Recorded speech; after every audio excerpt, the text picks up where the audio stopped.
This is KBCR.blogspot.com. George Foster Rhymes and my beautiful brother John Robinson. I often ask Brother Robinson what's on his mind, and the reason I do that is because his mind is not my mind, and your mind may not be our mind, but if we speak truth to you, then pretty soon our mind will intertwine together, and we'll come up with something that's good for the total community. What's on your mind, baby? Not too much, my man. See, when you go to talk about what be on a person's mind, Yes, sir. see, every now and then people want you to go a certain way because of the way they think. Yes, sir. Okay? And because you don't go that way, they get kind of bent out of shape and take you a little bit wrong and give a misunderstanding on things. And it don't bother me because, number one, I don't really think what they be thinking. Yes, sir. Okay? And what they be thinking, you know, might be the furthest thing from my mind. Yes, sir. Because I'm going to stay on track on what I got my mind set on. Yes, sir. Okay? Yes, sir. Number one, you know, I want to say this live. Because there are so many different times that, you know, I represent the Black Business Association here in Lowndes County, and small businesses. And we confront a lot of issues here. And we sit down with the mayor Monday coming for the day is July 27th. Yes, sir. And we will be sitting up with the mayor Monday at 9:15 for 25 minutes. He allowed us 25 minutes. You know, we've been involved in some meetings after meetings after meetings, conducting business. And it seems as if we don't get the recognition as being businessmen as normal on the norm. Yes, sir. Because so many different times we got to interject. I'm a minister, and I disagree with interjecting Jesus in the middle of business. Yes, sir. I disagree with that. In the middle of our business meeting here in the South. Yes, sir. Okay? Yeah. I'm going to tell you why. See, down here in the South, when the taskmaster was whipping us with the whip, we would always, ones on the sidelines, oh Lord, have mercy, Jesus. Oh, have mercy on us, Master. Just have mercy upon us. And then when there be a lynching, you hear tell them, oh Lord, have mercy. Oh, look what's done happened. Look what's going on. Oh Lord, just help us, Lord Jesus. And every time something come up, it's always an act. It seems as if when the slave was placed upon auction block being sold, oh Master, please, Lord, have mercy, God, have mercy upon me, Jesus. Oh Lord Jesus, don't separate my family from me. Let me keep my children, please, Master. Okay? So now here it is in the modern day society. We going on as ministers, and we get back in the middle of a business meeting, and we'll go to saying what the Lord has done and what the Lord is doing for us. And these people don't, in normal business, the one never inject this with business to business. The way the psychological effect have on us in our society is that here we is in the middle of a business meeting saying, Lord, have mercy, please, Mr. grant us something. Okay? And he taking it, and they're taking it as they are asking us to grant them something, and it's a trait that's come down from the act of slavery. And it's totally out of place. 100% out of place. There's no place in it for that in the business table. I'm not trying to be funny. Because of its psychological impact that it has, and not that it's not needed. I'm not saying it's not needed, but I'm saying that it's diversely out of place. Okay? Because of the psychological impact that it has from being the Southern mentality. Yes, sir.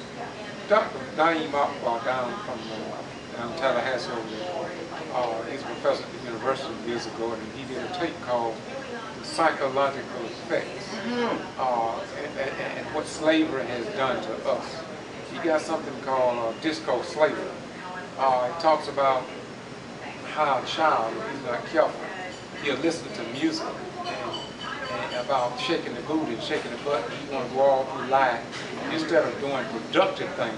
He want to shake a booty, and so the psychological impact of that negativity put something in his brain that make him unable to cope with society because he's living in a false world because of internal fear that could have been passed on through his lineage from his ancestors of the slave trade. And I think that some of the more powerful pieces of information I gave my children was the negative and psychological impact of images that destroy the mental greatness of black people and black children here. Well, you're absolutely right. See, what this thing does, it also promotes division, and especially in a society that's so diverse. And what it does, it promotes division by its psychological impact as to, give you a good example. All right, we bring in the religious aspect to a certain degree. Now, here's a person sitting at the table that's an atheist. Yes, sir. It brings misrepresentation. Here's a person sitting at the table that really don't believe in your form of religion, but you bring this into your business. Now you got all these different forms of mind to take, and therefore we get off course. Okay? And I'm sick and tired of it. I'm just gonna lay it on the line. I mean, if we can't, I mean, I believe that we're supposed to pray when we're supposed to pray. Yes, sir. I'm a minister. I'm a Baptist preacher. Okay? I believe that we're supposed to do things in respect of certain protocolic laws, okay? And I believe that we need to look at our own agenda and get away and conduct business on a real business level and quit begging. It's what you're doing. Quit pleading. Demand sometimes. Well, we have been subservient to other people, and it's kind of embedded here in the South anyway. And I was brought up with an inferiority complex. I felt that I was not as good as white people or someone else because of the fact of past history. And it took a while for me to get that out of me. It was deep down in my conscience. But when I began to study the greatness of my people, the historical part and account, and the great thing that we've done, I look at 18-wheelers and refrigeration of trucks that was done by a black man, and that began to fertilize my brain to make me who I am today. And today, I was brought up as a child not looking at a white person in their eyes. But over the years, information changed that no man on this planet that comes through his mother's womb is better than me.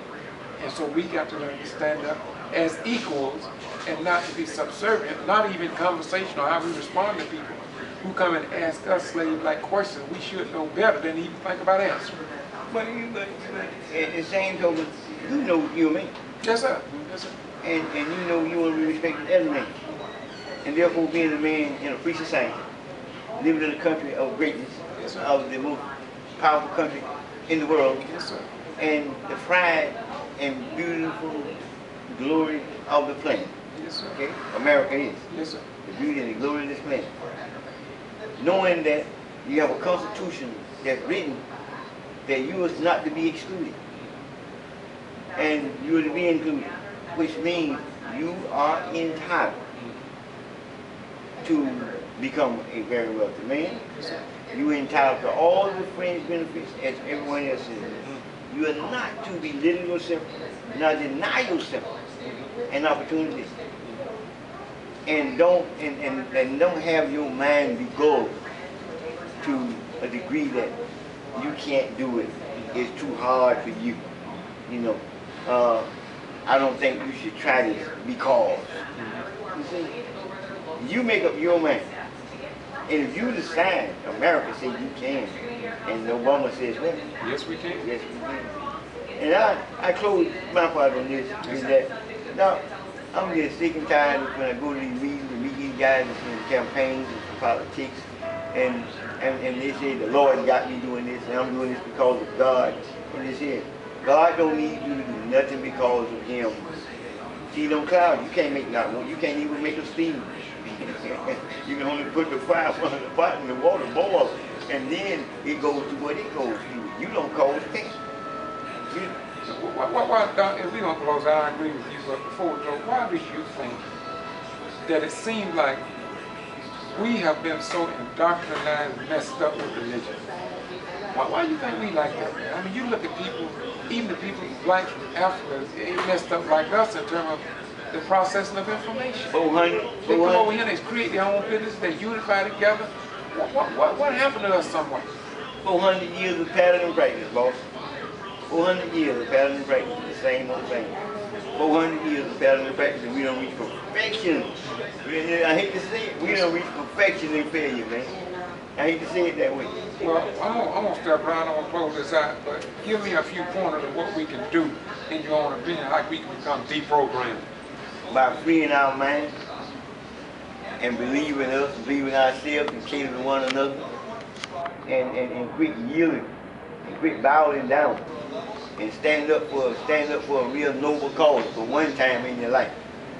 Don't go out because the man said, I'm gonna carry you to the top, and you follow that because you craving to go to the top. Go to the top on your own. Don't wait for some lying politician to lead you astray and cause you to deny your own people and deny all the little children that's coming on there and live right before they even get an opportunity to even try to live. Free your own mind. All right, y'all heard it. Free your own mind. Other words, if necessary, educate yourself. Do your own research. The best research you get anywhere is that you do for yourself. Bye-bye. We're gone.